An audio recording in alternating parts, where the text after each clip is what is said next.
Hello बच्चों, good morning मेरे प्यारे बच्चों। जैसा कि आप जान रहे हैं कि 3 डायमेंशनल कोऑर्डिनेट ज्योमेट्री का हम लोगों ने स्ट्रेट लाइन कंप्लीट किया बच्चों। कंसेप्ट के साथ प्रॉब्लम डिस्कशन हो गई है। अब हम लोग का आज न्यू टॉपिक, जी हाँ, न्यू टॉपिक स्टार्ट होने जा रहा है। और वो न्यू टॉपिक क्या है बच्चों? प्लेन। क्या है? प्लेन। जी हाँ बच्चों, आज आपको हम प्लेन का कंसेप्ट बताएंगे बच्चों। प्लेन के कंसेप्ट को जानने के बाद प्लेन का प्रॉब्लम आप बना सकेंगे। तो चलिए आज न्यू टॉपिक प्लेन के साथ स्टार्ट करें बच्चों।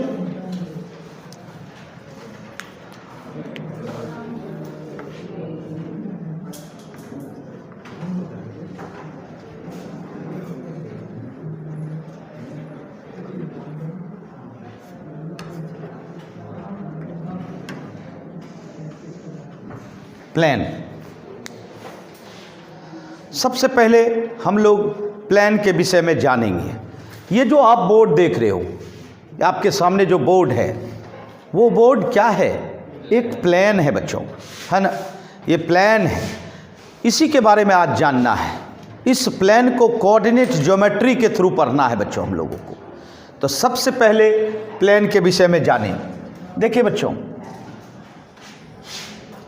बहुत सारे लाइन के कॉम्बिनेशन से हम लोग प्लेन का फॉर्मेशन कर सकते हैं। ये देखिए,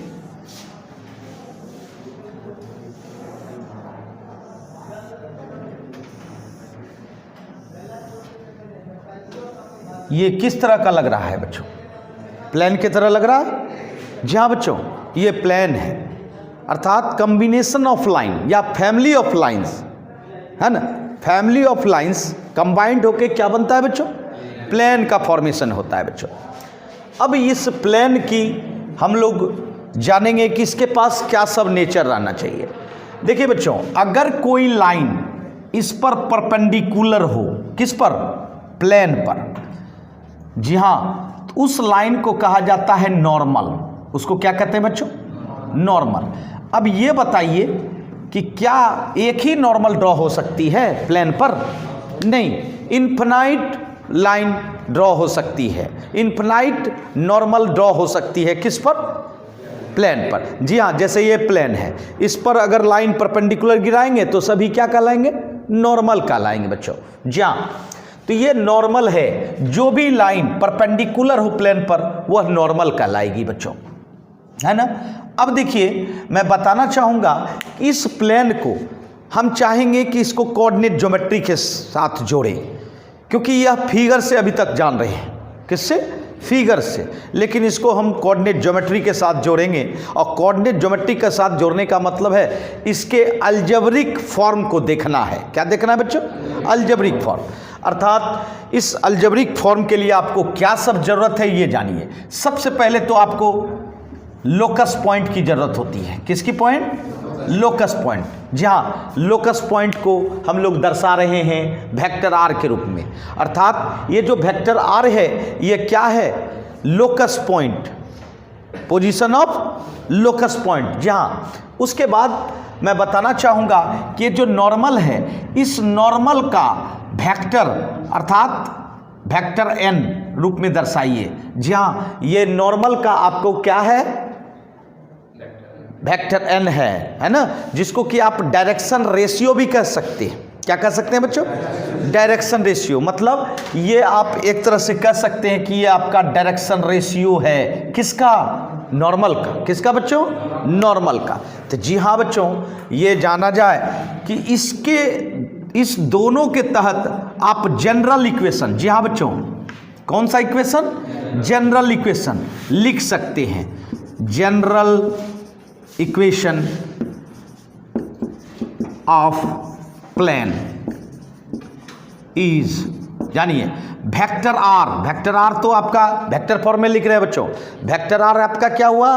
position vector of locus point. क्या हुआ बच्चों? बिल्कुल। और डॉट, ये जो आपका नॉर्मल का वेक्टर है अर्थात डायरेक्शन रेशियो है, वो क्या है? Vector N. अब बराबर डी। डी एक कांस्टेंट है बच्चों। डी क्या है? एक कांस्टेंट है। तो जी हाँ, ये फॉर्म होता है general equation of plane. Vector R dot vector N बराबर डी, वेयर सबके बारे में बता सकते हैं बच्चों।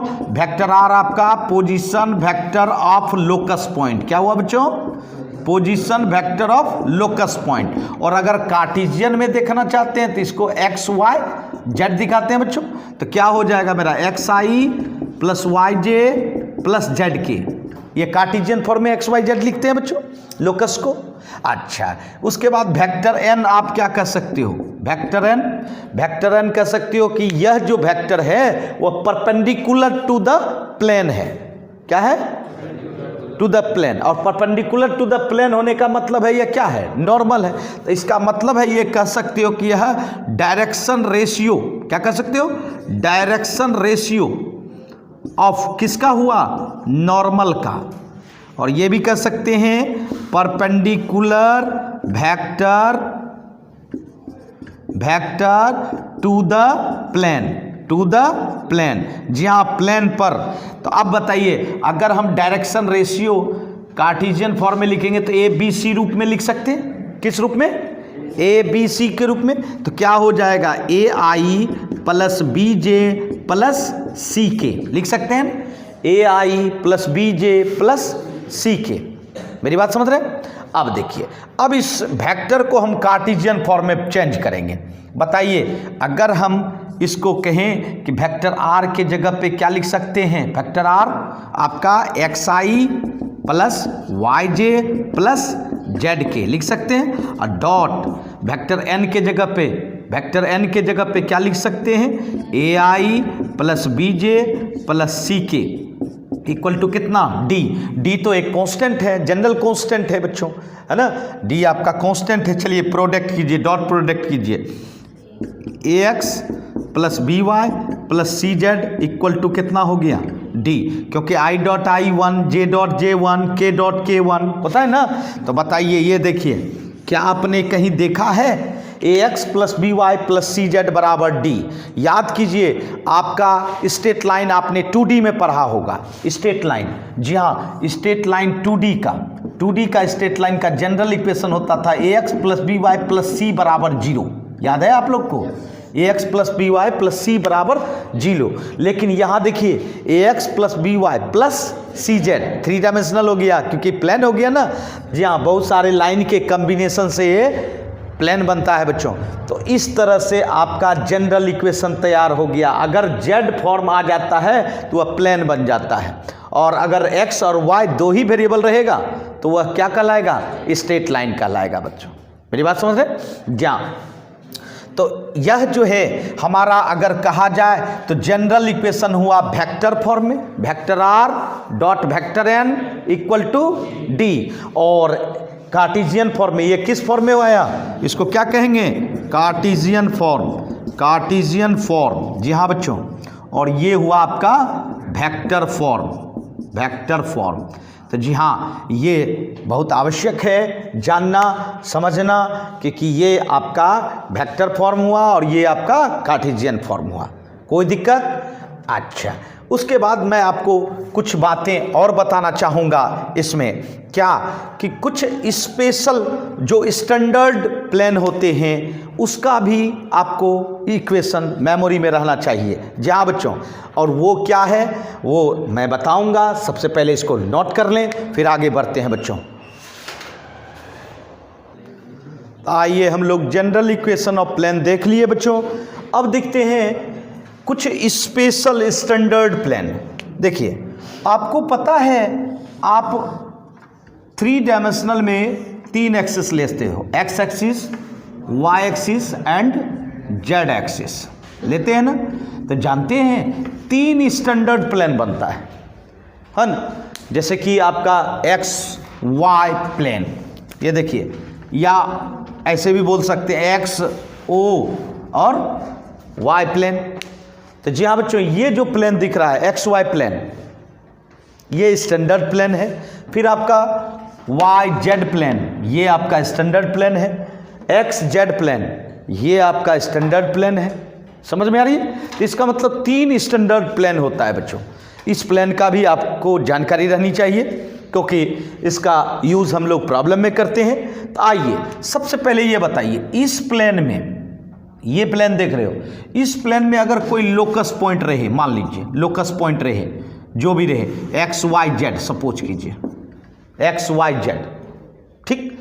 तो बताओ, याद करो, एक्स वाई ये जो प्लेन देख रहे हो, इस प्लेन में क्या ऐसा चीज है जो हमेशा हर जगह फॉलो करता है, बताइए। बताएं आप लोग। जी हाँ, एक्स वाई प्लेन में कहीं भी कोई पॉइंट रहता है तो उसका जेड जीरो होता है कि नहीं? पता है कि नहीं आपको? इसका मतलब है कि हर जगह, जी हाँ, हर जगह इस प्लेन में जेड जीरो होता है। तो इसीलिए इसका अगर देखा जाए प्लेन एक्स वाई प्लेन का इक्वेशन जो है वह जेड बराबर क्या होगा? जीरो होगा। जेड बराबर क्या होगा बच्चों? जीरो होगा। समझ में आ रही है? कोई दिक्कत? तो जेड इक्वल टू जीरो। देखिए बच्चों, लोकस पॉइंट से ही बनता है, लेकिन वह लोकस पॉइंट जो सब जगह रूल, एक ही रूल फॉलो करे, वह इक्वेशन बन जाता है बच्चों। जैसे यहाँ जेड जीरो, कहीं भी पॉइंट लेंगे, लोकस पॉइंट कहीं भी घूमेगा तो इसका जेड जीरो ही होगा। तीनों एक्स वाई जेड नहीं होगा। एक्स वाई वेरी करेगा बट जेड वेरी नहीं करेगा, जेड हमेशा जीरो होगा। इसलिए इस एक्स वाई प्लेन का इक्वेशन क्या होता है? Z equal to zero. अब जरा सा अगर आप थोड़ा सा अगर और बनाना चाहते हैं तो देखिए, जेड है तो इसका मतलब एक्स नहीं है, तो इसको क्या कर सकते हैं? जीरो एक्स जीरो वाई अब प्लस जेड बराबर जीरो। अगर आप जनरल इक्वेशन में लाना चाहते हैं तो देखिए, याद है a x b y plus c z equal to d होता है ना। अब बताइए, इसमें अगर पूछा जाए कि डायरेक्शन रेशियो ऑफ नॉर्मल क्या होगा, बताइए। डायरेक्शन रेशियो, तो डायरेक्शन रेशियो होता है ए बी एंड सी, तो बताइए क्या हो गया? 0 0 1, ये हो गया आपका डायरेक्शन रेशियो। तो 0 0 1 कहीं पढ़े हैं डायरेक्शन रेशियो किसका होता है? 0 0 1 बताइए किसका होता है? जेड एक्सिस का होता है। 0 0 1 डायरेक्शन रेशियो किसका होता है? इसका मतलब है जेड एक्सिस ही इसका नॉर्मल है। मतलब क्या हुआ बच्चों? एक्स वाई प्लेन का नॉर्मल कौन होगा? जेड एक्सिस ही होगा, निश्चित होगा, क्योंकि एक्स वाई प्लेन पर परपेंडिकुलर होता है ना। एक्स वाई प्लेन पर क्या होता है? परपेंडिकुलर होता है जेड एक्सिस। इसीलिए अगर एक्स वाई प्लेन है तो उसका नॉर्मल कौन होता है? जेड एक्सिस, और उसका डायरेक्शन रेशियो 0 0 1, या डायरेक्शन कोसाइन भी कह सकते हैं, क्योंकि 0 0 1 ही डायरेक्शन कोसाइन भी होगा। चलिए उसके बाद आप बताइए, अब आप लोग बताएं वाई जेड प्लेन में क्या हो सकता है? बिल्कुल x इक्वल टू जीरो। देखिए, जो चीज़ नहीं है वही जीरो होगा ना। इसका मतलब है, इसका अगर हम देखें तो gx plus 0y plus 0z बराबर जीरो। तो ये बताइए इसका नॉर्मल का डायरेक्शन रेशियो क्या हो गया? 1 0 0। और 1 0 0 किसका होता है बच्चों? हाँ बिल्कुल, ऑब्जेक्टिव में भी पूछ लेता है कि बताइए कि, है ना, वाई जेड प्लेन का नॉर्मल क्या होगा? वाई जेड प्लेन का नॉर्मल कौन हो गया? एक्स एक्सिस हो गया, जिसका डायरेक्शन रेशियो 1 0 0 या डायरेक्शन कोसाइन, है ना। जी हाँ, अब बताइए एक्स जेड प्लेन का y equal to zero, Y equal to zero, तो y इक्वल टू जीरो बताइए 0x y plus 0z equal to zero. अब बताइए इसका डायरेक्शन रेशियो बताइए नॉर्मल का। 0 1 0, 0 1 0 किसका होता है भाई? वाई एक्सिस का। समझ रहे हैं? इसका मतलब कंफर्म हो गए कि एक्स वाई प्लेन, है ना, या एक्स 0 o y, इस प्लेन का नॉर्मल कौन होगा? Z axis. Y Z plane का नॉर्मल कौन होगा? और एक्स जेड प्लेन का नॉर्मल कौन होगा? Y axis. कहीं कोई परेशानी आ गई बात समझ में? जी हाँ, तो ये 3 स्टैंडर्ड प्लेन है बच्चों, जिसका कि आपको प्लेन का इक्वेशन भी याद रहना चाहिए, प्लेन का इक्वेशन भी याद होना चाहिए। इसका मतलब है एक्स वाई प्लेन में जेड बराबर 0 इक्वेशन हुआ, और वाई जेड प्लेन में x बराबर 0 हुआ। अच्छा, जेड एक्स प्लेन में y इक्वल टू 0 हुआ। समझ रहे हैं? तो ये 3 कन्फर्म याद रखें। इसका डायरेक्शन रेशियो भी नॉर्मल का याद रखें, है ना, मेमोरी में रखें बच्चों, कहीं कोई परेशानी नहीं। चलिए नोट कर लें। हाँ तो बच्चों हम लोग जनरल इक्वेशन ऑफ प्लेन सीख गए बच्चों, जान गए। अब हम लोग इसको नए रूपों में देखेंगे बच्चों। डिफरेंट कंडीशन के आधार पर डिफरेंट फॉर्म बनाया गया है बच्चों, जो कि आप किसी भी कंडीशन के आधार पर इक्वेशन ऑफ प्लेन का फॉर्मेशन कर सकें। आइए हम लोग जाने different forms of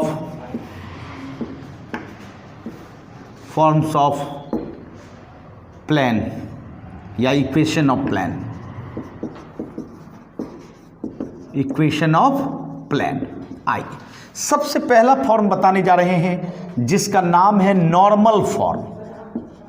normal form देखिए, नॉर्मल आपने देखा, नॉर्मल प्लेन के जो भी इक्वेशन अभी आपने जाना जनरल इक्वेशन, उसमें नॉर्मल का तो इंपॉर्टेंस है ही, बट ये नॉर्मल फॉर्म ही क्यों कहलाया, कुछ ना कुछ बात तो है। जहाँ बच्चों कुछ स्पेशल नॉर्मल है, देखिए सबसे पहले फिगर में बताना चाहूँगा। ये देखिए,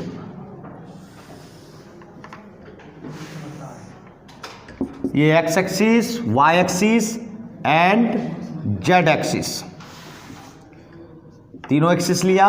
चलिए एक प्लेन ड्रॉ करते हैं। ये देखिए, ये प्लेन ड्रॉ किया बच्चों, ये आपका प्लेन है, ठीक है। अब देखिए इसमें क्या कहता है बच्चों, यह नॉर्मल फॉर्म इसलिए पड़ा कि एक नॉर्मल इस पर परपेंडिकुलर गिराया जा रहा है, एक परपेंडिकुलर गिराया जा रहा है जो कि ऑरिजिन से हो। जी हाँ, कहाँ से हो, ऑरिजिन से। ये देखिए क्या स्पेशल नॉर्मल हुआ कि नहीं, यह नॉर्मल स्पेशल हुआ कि नहीं। क्या जनरल इक्वेशन में ऐसा कुछ बोला गया था कि ऑरिजिन से ही गिरे, नहीं।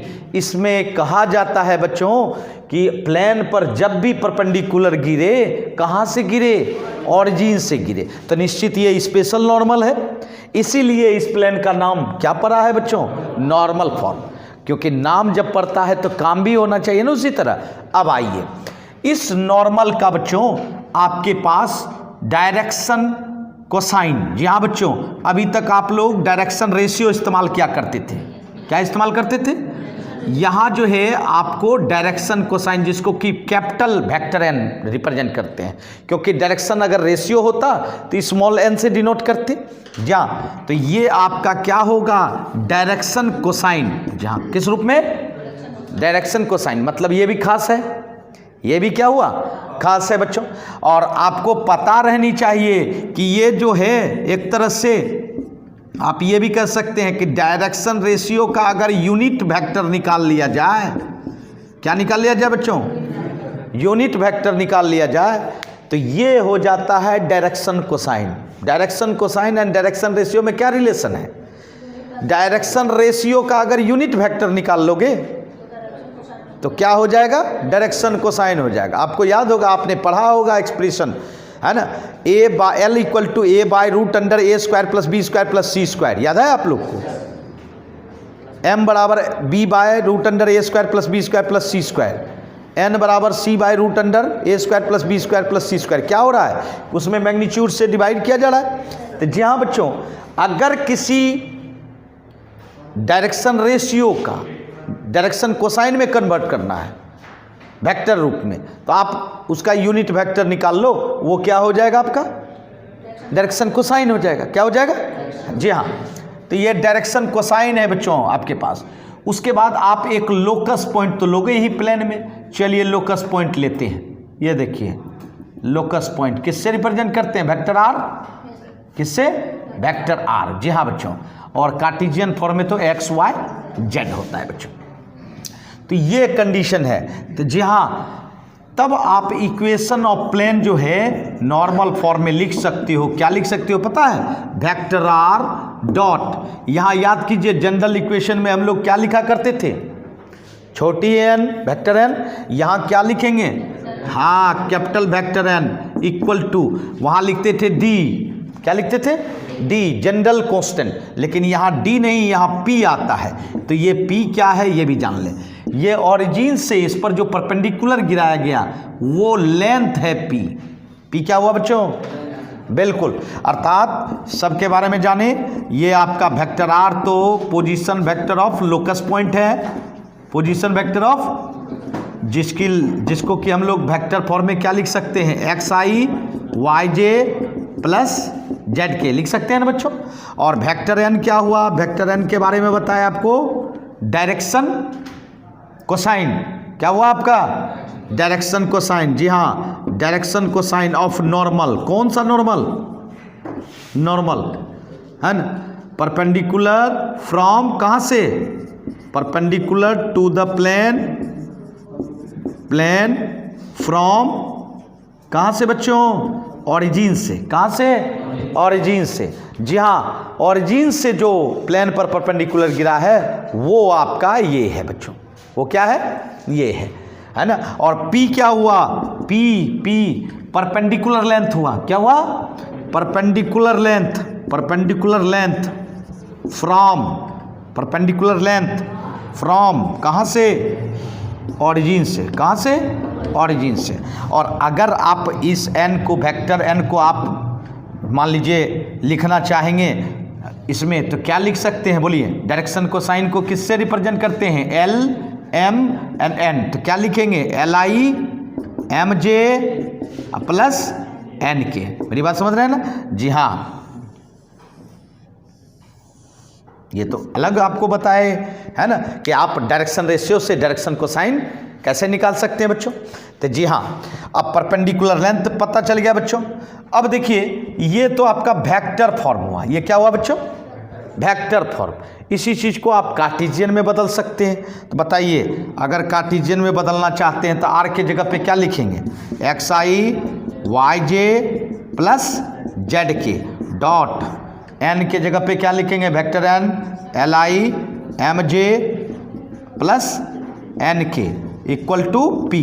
तो अब बताइए, डॉट कीजिए, एल एक्स एम वाई और प्लस कितना? एन जेड बराबर कितना हो गया?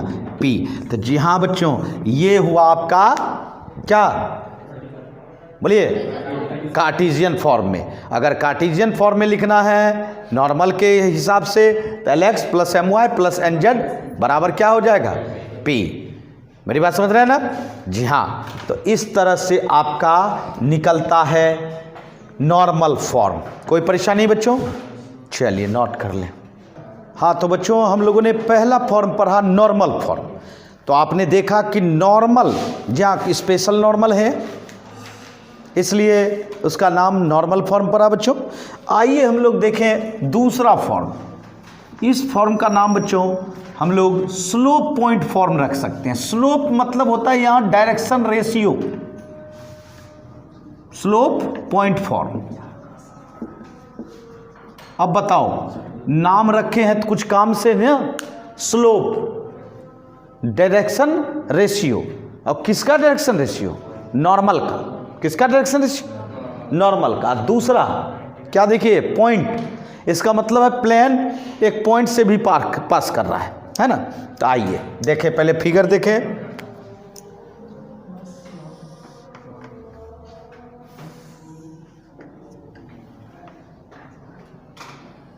ये देखिए, एक्स वाई जेड एक प्लेन लिए, ठीक है।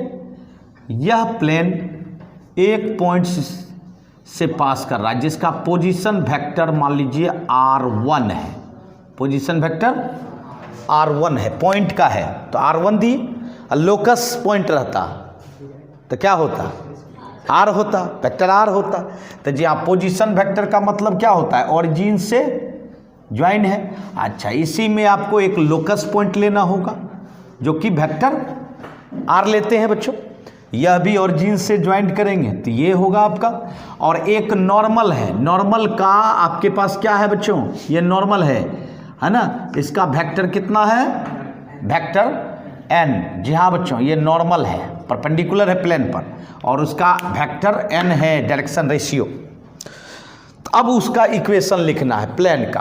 तो जी हाँ बच्चों, प्लेन का इक्वेशन क्या बन जाता है पता है? वेक्टर आर में आपका लोकस पॉइंट, ये देखिए लोकस पॉइंट में आपको वो पॉइंट माइनस करना होगा, vector are minus vector R1 और डॉट वेक्टर n बराबर जीरो। देखिए गौर कीजिएगा, ये देखिए कैसे लिखा, कैसे लिख दिया बच्चों, आइए देखते हैं। ये देखिए आपको याद होगा vector R dot vector n बराबर डी होता है, जनरल इक्वेशन होता है ना। अच्छा, इस प्लेन को सेटिस्फाई कर रहा है कौन? R1 पॉइंट प्लेन पे ही ना, तो इसका मतलब है इसको सेटिस्फाई करेगा, तो मतलब R के जगह पे क्या रखा जाएगा? R1। अब वेक्टर n बराबर कितना? D। अब जरा देखो इसको माइनस करो, vector R minus R1 dot vector n, क्योंकि वेक्टर n तो दोनों में है, वेक्टर n कॉमन आ जाएगा डॉट में, और क्या हो जाएगा? वेक्टर R माइनस R1 और D माइनस D कितना हो जाएगा? 0। तो ये देखिए vector R minus R1 dot vector n बराबर 0। अब बताइए जनरल इक्वेशन से क्या फायदा हुआ इसमें? जनरल इक्वेशन में vector R dot vector n बराबर D होता था, तो ये जो D रहता था, इस D का कोई मूल्य नहीं रहता था वहाँ, वो जनरल कांस्टेंट था। लेकिन यहाँ D क्या बन गया आपका? 0। किसके कारण? ये जो एक्स्ट्रा पॉइंट है R1 है ना, इसके कारण बच्चों, मेरी बात समझ रहे हैं। और अगर इसको कार्टेशियन में बदलेंगे, देखिए तो वेक्टर R लोकस पॉइंट को XYZ कहते हैं बच्चों, कार्टेशियन फॉर्म में पॉइंट ए को क्या लिखेंगे? X1 Y1 एंड Z1, और डायरेक्शन रेशियो को ABC।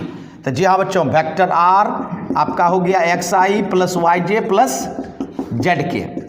ये कौन हुआ? Locus point. ये क्या हुआ आपका? Locus point, position vector of locus point. Vector R1 क्या हुआ? X1I Y1J Z1K। ये पोजीशन वेक्टर ऑफ पॉइंट हो गया, सिर्फ सिंपल पॉइंट जो प्लेन में है, जो कि कहाँ है? प्लेन में है, अर्थात प्लेन पास कर रही है इस पॉइंट से। और आपका वेक्टर n हुआ आपका AI plus BJ plus CK। ये वेक्टर है परपेंडिकुलर टू द प्लेन, जिसको कि आप डायरेक्शन रेशियो ऑफ नॉर्मल कह सकते हैं। क्या कह सकते हैं? Direction ratio of normal. मेरी बात समझ रहे हैं ना? जहाँ परपेंडिकुलर टू द प्लेन, और साथ साथ इसको क्या कह सकते हैं? Direction ratio of normal. मेरी बात समझ रहे हैं? अब चलिए, अब इसको कार्टेशियन में बदलेंगे। ये वेक्टर में है, ये किस फॉर्म में कहा जा गया? वेक्टर फॉर्म में। अब देखिए कार्टेशियन फॉर्म में क्या लिखना चाहिए, आप लोग खुद लिख दोगे कार्टेशियन फॉर्म में। बताइए, यहाँ देखिए R माइनस R1, देखिए R माइनस R1, इसको माइनस कीजिए, क्या होगा? X minus X1I plus Y minus Y1J plus Z minus Z1K होगा ना। और डॉट किसके साथ? N के साथ AI plus BJ plus CK equal to 0, है ना? समझ में आ रही है? अच्छा, अब डॉट कीजिए, I डॉट I1 हो जाता है बच्चों, तो ये क्या हो गया? ए से मल्टीप्लाई हो जाएगा, तो A into X minus X1, B into Y minus Y1 और plus C into Z minus Z1 बराबर 0। तो जी हाँ बच्चों, कार्टेशियन फॉर्म में आपका स्लोप पॉइंट फॉर्म में इक्वेशन क्या बनता है प्लेन का? A into X minus X1 plus B into Y minus Y1 plus C into Z minus Z1 equal to 0। तो जी हाँ बच्चों, अर्थात एक पॉइंट एक्स्ट्रा देने पर, प्लेन पर एक पॉइंट एक्स्ट्रा दिए, जिससे कि आपको एक फ़ायदा हो गया कि D जो आपका जनरल कांस्टेंट था वो क्या हो गया? समाप्त हो गया। मेरी बात समझ रहे हैं? जी हाँ, तो ये कहलाता है स्लोप पॉइंट फॉर्म, मतलब ऐसा प्लेन जो एक पॉइंट से पास कर रहा है और साथ साथ उस प्लेन पर एक वेक्टर क्या है? परपेंडिकुलर है, जो कि क्या कहलाता है? नॉर्मल। मेरी बात समझ रहे हैं? उसका इक्वेशन आप ये वेक्टर फॉर्म में भी लिख सकते हैं, साथ साथ कार्टेशियन फॉर्म में। कोई परेशानी? चलिए नोट कर लें। हाँ तो बच्चों, अब आइए हम लोग तीसरा फॉर्म पढ़ें, और तीसरा फॉर्म का नाम रखे हैं बच्चों 3 पॉइंट फॉर्म। 3 point form. अब आप लोग बताइए, नाम रखने से कुछ मतलब तो निकलता है। 3 पॉइंट फॉर्म का मतलब क्या निकलता है कि कोई भी प्लेन अगर 3 पॉइंट से पास करे, कितने पॉइंट से? 3 पॉइंट से पास करे, तो उस प्लेन का हम इक्वेशन लिख सकते हैं। क्या लिख सकते हैं बच्चों? इक्वेशन लिख सकते हैं। तो आइए जाने 3 पॉइंट फॉर्म से हम लोग इक्वेशन कैसे लिखें, है ना, समझ रहे हैं? तो देखिए, पहले फिगर बनाए,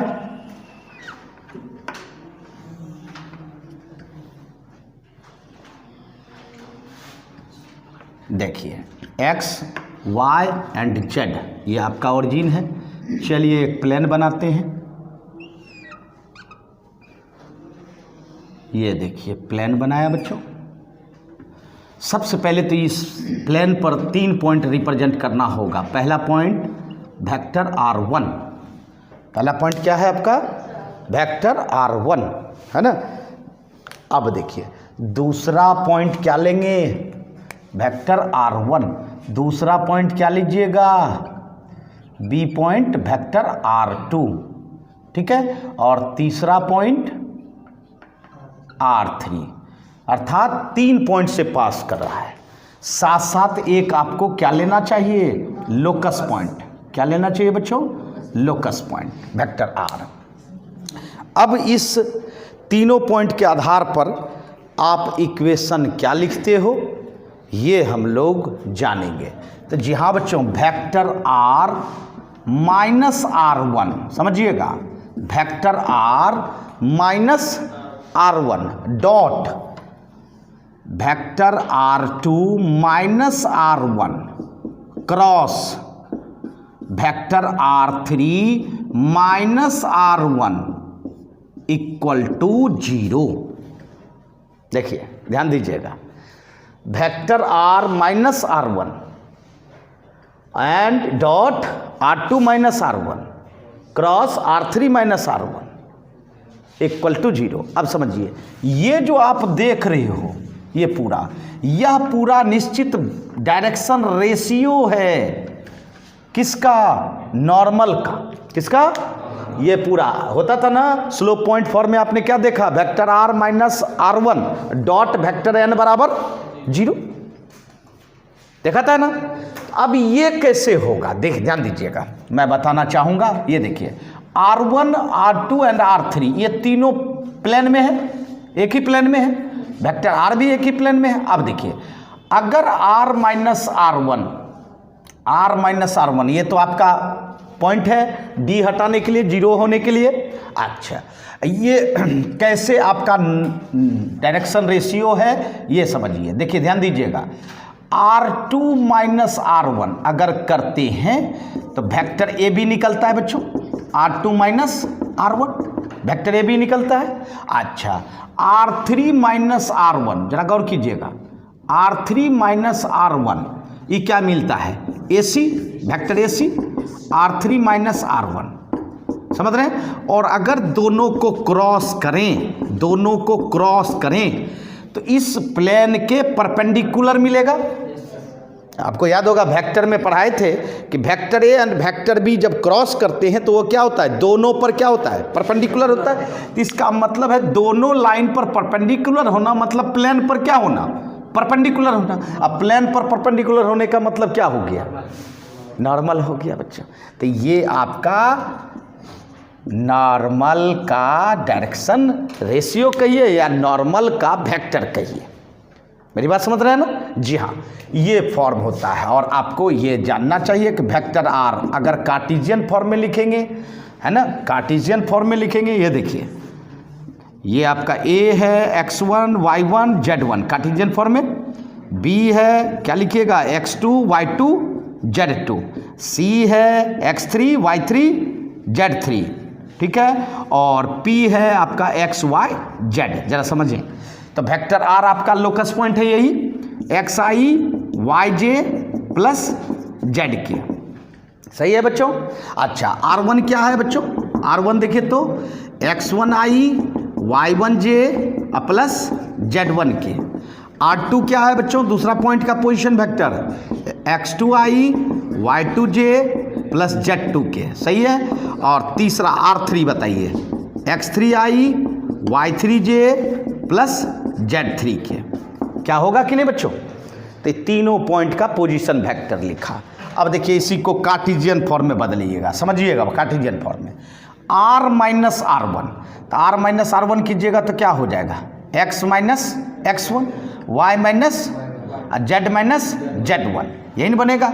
और उसके बाद ये देखिए इसका जो है आपका क्रॉस प्रोडक्ट बनेगा, तो क्रॉस प्रोडक्ट क्या बनेगा, R2 माइनस R1, देखिए R2 माइनस R1, बोलिए क्या होगा, x2 minus x1, y2 minus y1 और z2 माइनस, और R3 माइनस R1 क्या होगा, x3 minus x1, y3 minus y1, z3 minus z1। तो याद कीजिए जब क्रॉस प्रोडक्ट निकालते हैं तो डिटर्मिनेंट प्रोसेस से निकालते हैं, किसके द्वारा, जी हाँ। तो ये देखिए इसके साथ डॉट होते हुए डिटर्मिनेंट बन जाता है बराबर 0, समझिएगा। पहला में क्रॉस प्रोडक्ट में i j k लिखा जाता है, क्या लिखा जाता है, और इसके साथ डॉट होगा, तो देखिए डॉट होगा किसके साथ, x माइनस x1 के साथ, y माइनस y1 के साथ, z माइनस, तो पहला रो में आ जाएगा x minus x1, y minus z minus z1। अब देखिए दूसरा रो में क्या होगा, R2 माइनस R1, बोलिए R2 माइनस R1 क्या, बोलिए x2 minus x1, y2 minus y1, z2 minus z1। तीसरा रो में बोलिए x3 minus x1, y3 minus y1, z3 minus z1। जी हाँ, ये डिटर्मिनेंट जो है आपको प्लेन का इक्वेशन देगा, मेरी बात समझ रहे हैं। तो जी हाँ बच्चों, आप 3 पॉइंट फॉर्म में वेक्टर फॉर्म में ये लिख सकते हैं एंड कार्टेशियन फॉर्म में ये लिख सकते हैं, मेरी बात समझे। तो जी हाँ, कोई दिक्कत, समझ रहे। तो चलिए इसको नोट कर लें, ये हुआ आपका 3 पॉइंट फॉर्म। आइए बच्चों चौथा फॉर्म जो लास्ट फॉर्म है वो है बच्चों इंटरसेप्ट फॉर्म। किस नाम से जाना जाता है, इंटरसेप्ट फॉर्म, इंटरसेप्ट फॉर्म। जी हाँ, इंटरसेप्ट फॉर्म क्या है बच्चों, पहले ये जाने, फिगर से जाने। ये देखिए ये आपका x एक्सिस, ये आपका y एक्सिस और ये आपका z एक्सिस, ठीक है। ऐसा प्लेन जो तीनों एक्सिस को इंटरसेप्ट करे, ये देखिए देख रहे हैं, ये ऑरिजिन से कितनी दूरी पर इंटरसेक्ट कर रहा है, a, तो इसका मतलब इसकी लंबाई कितनी मान लें, स्मॉल a। अच्छा, ऑरिजिन से y एक्सिस पर कितनी दूरी पर, b दूरी पर, ऑरिजिन से z एक्सिस पर कितनी दूरी पर, c दूरी पर। जी हाँ बच्चों, तो ये इंटरसेप्ट हुआ, x एक्सिस पर इंटरसेप्ट a हुआ, y एक्सिस पर इंटरसेप्ट b हुआ एंड z एक्सिस पर इंटरसेप्ट c हुआ। दूसरी बात आप ये भी कर सकते हो कि x एक्सिस पर ये कोऑर्डिनेट क्या बन जाएगा, a 0 0, ये क्या बन जाएगा 0 b 0, और ये क्या बन जाएगा 0 0 c बन जाएगा। बन जाएगा ना बच्चों, बन जाएगा कि नहीं बन जाएगा। जी हाँ, इसके बाद इसका इक्वेशन बनता है x by a plus y by b plus z by c equal to 1 Cartesian form में, क्योंकि इसका वेक्टर फॉर्म में नहीं होता है, वेक्टर फॉर्म में नहीं होता है। ओ ए माना intercept on x axis, intercept on x axis आपका ओ ए हुआ जो कि a है बच्चों, है ना। O B intercept on y axis कितना है, b है बच्चों, और O C intercept on z axis, z axis कितना है, c है बच्चों, समझ रहे हैं। जी हाँ, तो ये बनता है आपका इक्वेशन।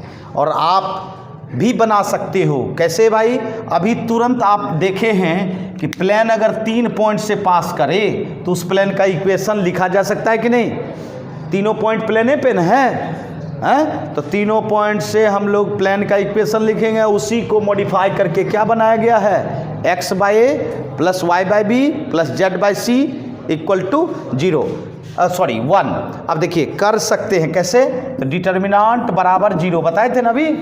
अच्छा, x माइनस ए, वाई माइनस 0 और z माइनस 0, एक पॉइंट घटा है, अच्छा, उसके बाद बताइए 0 माइनस ए x2 माइनस x1, बोलिए b माइनस 0, 0 माइनस 0। अच्छा, तीसरा बताइए 0 माइनस ए, ये देखिए 0 माइनस ए, फिर 0 माइनस 0 एंड c माइनस 0। सही है बच्चों। अब इसी को मॉडिफाई करके x माइनस ए वाई जेड, यह हो गया माइनस ए बी 0, ये हो गया माइनस ए 0 सी बराबर कितना 0। अब देखिए इसको अगर एक्सपेंड करेंगे तो क्या होगा, b c minus 0 minus y लिए तो ये हो गया माइनस ए सी प्लस 0, ये जेड लिए तो 0 प्लस ए बी बराबर 0।